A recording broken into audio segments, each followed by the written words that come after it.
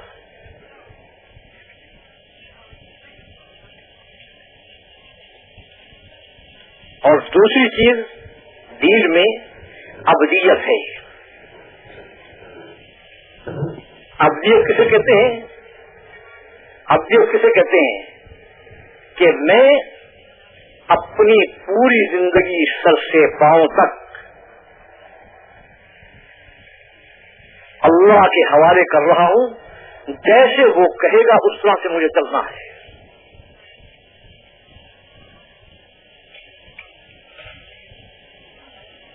آج جو چھٹی بنا رکھی ہے سب نے، شکر نماز روزہ پڑھ لو بس یہ ہو گیا. مطالبہ ابدیت کا ہے.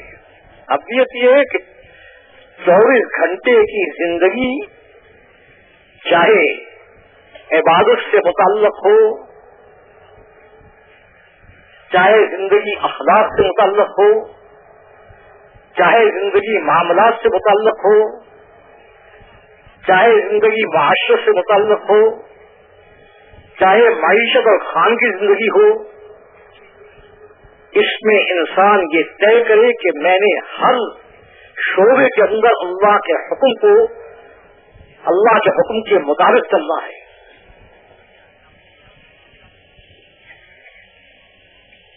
اسی اللہ تعالیٰ نے بنی اسرائیل کے واقعات کو اس لیے ذکر کیا ہے کہ یہ جو حرکت کرتے تھے وہ کیا کرتے تھے؟ یہ کہتے تھے نظر و نیاز اور عبادات اور ایمان تو ہم اللہ پر رکھتے ہیں، زندگی ہم جو ہے زندگی ہم یہ جیسے اور گزار رہے کافر ہم زندگی اس طرح سے گزاریں گے. ان کا جرم جو تھا وہ یہ تھا، ایمان کا انکار نہیں تھا، رسول کا انکار نہیں تھا، عبادات کا انکار نہیں تھا. یہ کہتے تھے کہ زندگی ہم گزاریں گے ان کی طرف سے، ہم لباس ویسا پہنیں گے جیسے یہ پہنتے ہیں، شکل ویسی بنائیں گے جیسے یہ کرتے ہیں، تجارت ویسے کریں گے جیسے یہ کرتے ہیں، زراعت ویسے کریں گے جیسے یہ کرتے ہیں، شادی بیاہ ویسے کریں گے جیسے یہ کرتے ہیں. اللہ رب العزت نے کہا کہ نہیں، ادخلوا فی السلم کافہ، میرا بننا ہے تو 100% زندگی کو میرے حکموں کے مطابق گزارنا پڑے گا، اس میں کوئی گنجائش ادھر جانے کی نہیں ہے.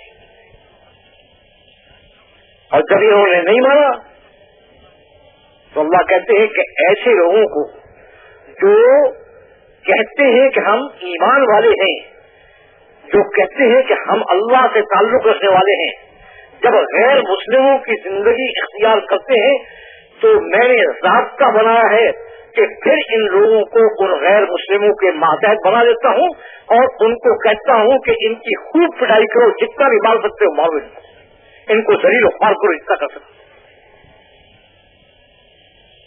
وَقَضَيْنَا إِلَىٰ بَنِي إِسْرَائِيلَ فِي الْكِتَابِ لَتُفْسِدُنَّ فِي الْأَرْضِ مَرَّتَيْنِ وَلَتَعْلُنَّ عُلُوًّا كَبِيرًا فَإِذَا جَاءَ وَعْدُ أُولَاهُمَا بَعَثْنَا عَلَيْهِمْ. انداز دیکھیں، کہتے ہم نے مقرر کیے، انہوں نے کچھ نہیں کیا تمہارا.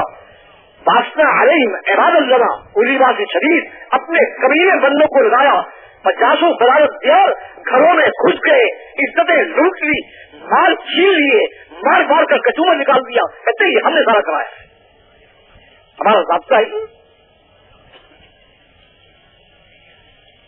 مسلمان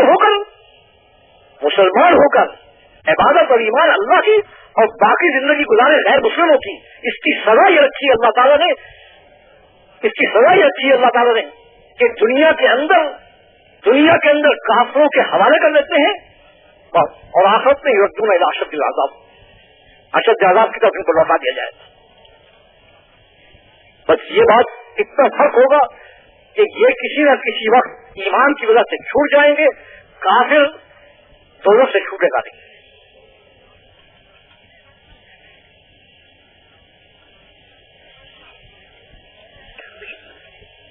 حضرت مفتی شفیع صاحب مفتی اعظم پاکستان اس کو بیان کر رہے تھے ایک دفعہ اس چیز کو، تو وہ چیف جسٹس صاحب بیٹھے ہوئے تھے، انہوں نے حضرت اتنی بڑی سخت سزا، اتنی بڑی سزا ہونے کا ملاوٹ والوں کو روز سزا نہیں دیتے؟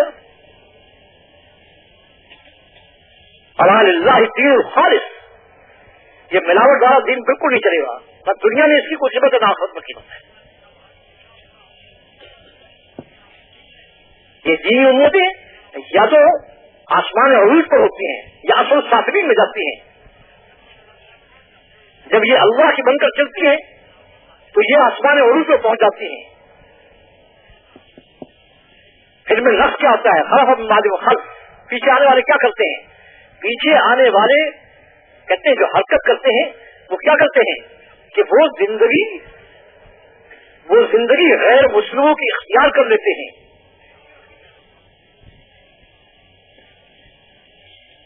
اور پھر چاہتے کیا ہے کہ جو ان کے پہلے خالص ہمارے بنے ہوئے تھے، جو معاملہ ہم نے ان سے کیا تھا وہی ان سے بھی کریں۔ کہتے ہیں یہ ناممکنات میں سے ہے۔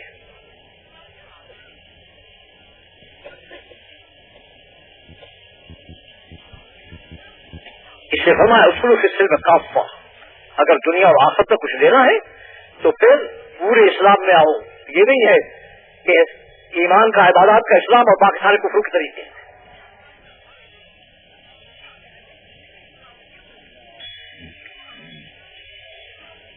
تو چاہے کافر ہو اور چاہے مسلمان کافروں کی زندگی اپنا لے، ان دونوں کے لیے جو نظام اللہ نے بنایا ہے وہ دو نہیں ہے، ایک ہی نظام ہے۔ اس نظام کو دعوت تبلیغ کہتے ہیں۔ اس لیے کافروں کو اسلام میں لانے کے لیے جو انبیاء بھیجے گئے ہیں کافروں کی طرف، ان کی تعداد بہت کم ہے۔ جو مسلمان امتیں کافروں کی زندگی اختیار کر کے کافروں کے نرغے میں پھنس کر مصیبت میں گرفتار ہوتی تھی، ان کو نکالنے کی ایک بہت بڑی تعداد ہے انبیاء کی۔ کافروں کو اسلام میں لانا ہو تب بھی وہی چیز ہے، اور مسلمان کافروں کی زندگی اختیار کرنے، شکلیں ان کی، لباس ان کے، تجارتیں ان کی، زراعتیں ان کی، حکومتیں ان کی، جب ان کے طریقے اختیار کرنے تو ان کو اس کافرانہ زندگی سے نکالنے کے لیے بھی اللہ نے راستہ ایک ہی رکھا ہے، دو نہیں رکھے۔ اس نظام کو نظام دعوت و تبلیغ کہتے ہیں۔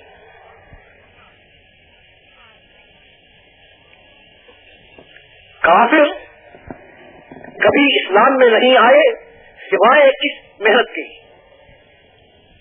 اور کافرانہ زندگی اختیار کرنے والے مسلمان کبھی نہیں نکلے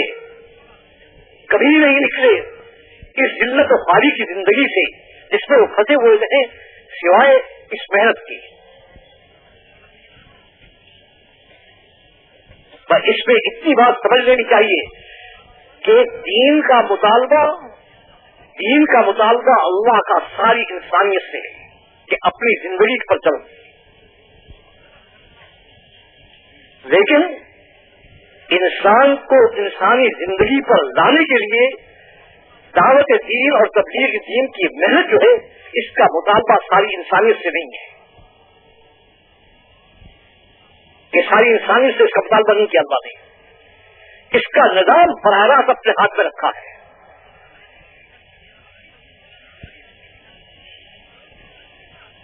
دین پر چلنے کا مطالبہ سب سے بلا استثناء، لیکن دین پر لانے کی لیے محنت ہے دعوت تبلیغ کی، یہ سب کے ذمہ نہیں لگائی۔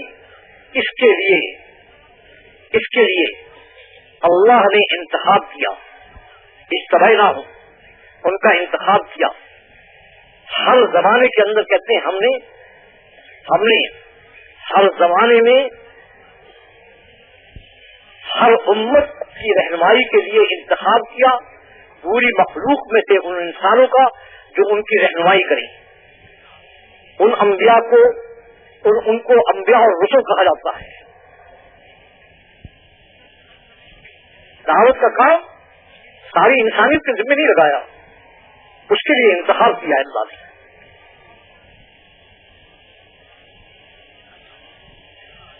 انبیاء علیہ السلام کا انتخاب کیا. یہ ساری انسانیت کے ذمہ نہیں ہے. دین ساری انسانیت کے ذمہ ہے. دین پہ نہیں چلے گا تو انسانی شمار نہیں ہوگا، ختم ہو جائے گا. دین پر لانے کے لیے محنت، اس کے لیے اللہ نے انتخاب کیا. یہ سلسلہ سیدنا آدم علیہ السلام سے لے کر امام الانبیاء خاتم الرسل سید المرسلین حضرت محمد صلی اللہ علیہ وسلم تک آپ کو پوری تاریخ انسانیت پہ نظر آئے گا.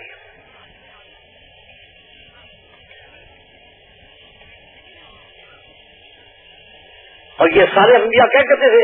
بات دو ہی کرتے تھے اور زیادہ بات نہیں کرتے تھے کہ سب کچھ اس کے ہاتھ میں ہے، اس کے لیے اس کا بننا ضروری ہے، اس کے بننے کے لیے میری زندگی نمونہ ہے، اس کو اختیار کر لو، جیسے میں اس کا ہوں تم بھی اس کے ہو جاؤ گے، جو میرے پر انعامات ہے وہ تم پر بھی انعامات ہو جائیں گے.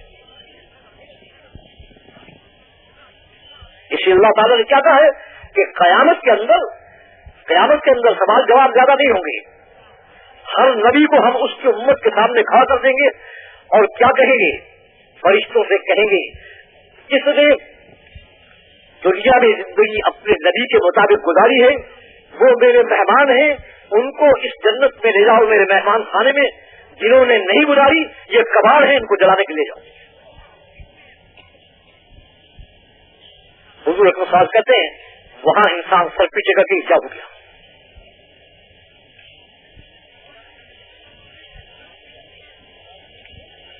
شیطان بات دھوکے باز ہے، اسے چکر دے رکھا ہے سب کو. جب نبی کی زندگی کا ذکر آتا ہے تو کیا توقع آتا ہے؟ کہتا ہے وہ تو نبی تھے، تو ایسی زندگی کیسے گزارے گا؟ جب صحابہ کا ذکر آتا ہے تو کہتا ہے وہ تو صحابی تھے، تو ایسی زندگی کیسے گزارے گا؟ جب ولی کا ذکر آتا ہے تو کہتا ہے یہ تو ولی تھے، تو کیسے زندگی گزارے گا؟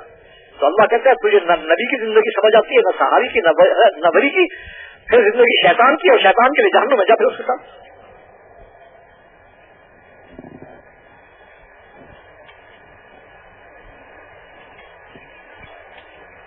کہتے ہیں ہم نے انسان کو اس دنیا میں بھیجا اس لیے ہے کہ یہاں فیصلہ ہونا ہے اس کا کہ یہ کس کی زندگی گزار کر آ رہا ہے. میں کہا کرتا ہوں حیرانی کی بات ہے، عقل سوچتی ہے تو جواب نہیں دے سکتی کہ ایک تحصیلدار کی پیشی، ایک مجسٹریٹ کی پیشی، اس کا غم، اس کی تیاری اس کا کتنا ہے. حاکم الحاکمین کی ہاں کی پیشی ہے، اس کے سامنے کھڑا ہونا ہے، اس کا غم ہی نہیں.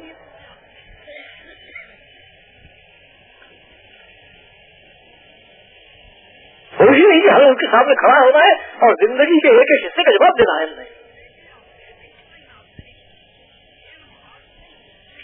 اسے قرآن میں بتایا گیا ہے وقال الشیطان لما قضی الامر، کہ جس وقت لوگوں کو جہنم میں لے جانے کا فیصلہ ہو جائے گا تو لوگ اس شیطان کا گھیرا دیں گے، کہیں گے کمبخت تو نے اپنے آپ کو بھی برباد کیا، ہمیں کو بھی برباد کیا.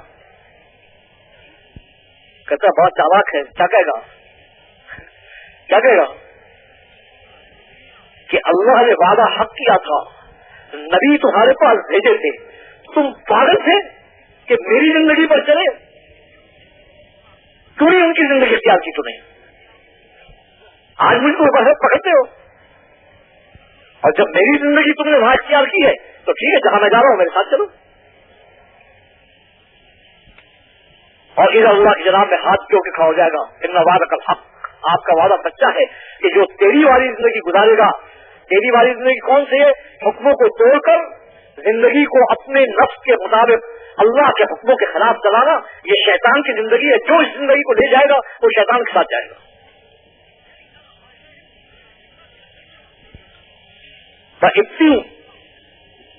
اتنی اللہ رب العزت نے اتنی بڑی عنایت کی ہے کہ کیا کہ انسان کو غلط زندگی گزارنے پر ندامت ہوئی اور یہ کیا کہا کہ آقا غلطی ہو گئی ہے، میں اس سے توبہ کرتا ہوں، آئندہ پوری زندگی جیسے تو کہتا ہے ویسے گزاروں گا. تو کہتے ہیں میں اس کے نامہ اعمال سے اس کے سارے گناہوں کو ایسے مٹا دیتا ہوں جیسے کہ آج اپنی ماں کے پیٹ سے پیدا ہوں. اس لیے 2 شرطیں لگائی ہیں. یہ آپ کو چکر دے رکھا نا کہ اللہ تعالیٰ غفور رحیم، اللہ غفور رحیم ہے، اس نے ضابطہ بتایا ہے. ثم ان ربک للذین عملوا السوء بجہالۃ ثم تابوا من بعد ذلک واصلحوا ان ربک من بعدها لغفور رحیم. بھول چوک کے غلطی کو یہ ہوش آیا ہے، اس کے بعد اس زندگی سے توبہ کی ہے، معافی مانگی ہے، تو اصلحوا اور آئندہ زندگی ٹھیک گزاری ہے. ان ربک من بعدها لغفور رحیم. یہ جو مغفور رحیم ہے یہ کھلی چھٹی نہیں ہے، اس کے بعد مغفرت کا مسئلہ ہے. وہ شیطان چکر دیتا ہے. اللہ غفور رحیم ہے، ڈٹ کر اللہ کے خلاف جو کرتا ہے کر، پاگل بنا رکھا ہے.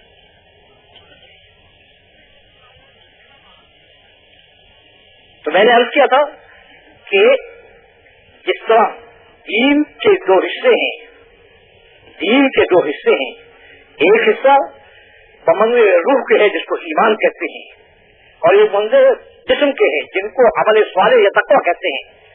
ان دونوں کے پورا کرنے پر انسان بنتا ہے. اور اسی طرح سے دعوت دین یعنی انسان کو دوبارہ انسانیت پر لانے کے لیے محنت ہے، اس کے بھی اللہ نے 2 حصے بنائے ہیں. ایک حصہ بمنزل روح کے ہے، ایک بمنزل جسم کے ہے. بمنزل روح کے کیا ہے؟ بمنزل روح کے کیا ہے کہ انسان کے دل میں درد پیدا ہو جائے مخلوق خدا کے متعلق کہ یہ مخلوق کسی طرح سے اللہ کی بن جائے اور جہنم سے بچ جائے، جنت میں چلی جائے. اس درد اور بے چینی کا پیدا ہونا یہ اس کام کی روح ہے. اور اس کے لیے پھرنا پھرانا، لوگوں سے بات کرنا، ان کو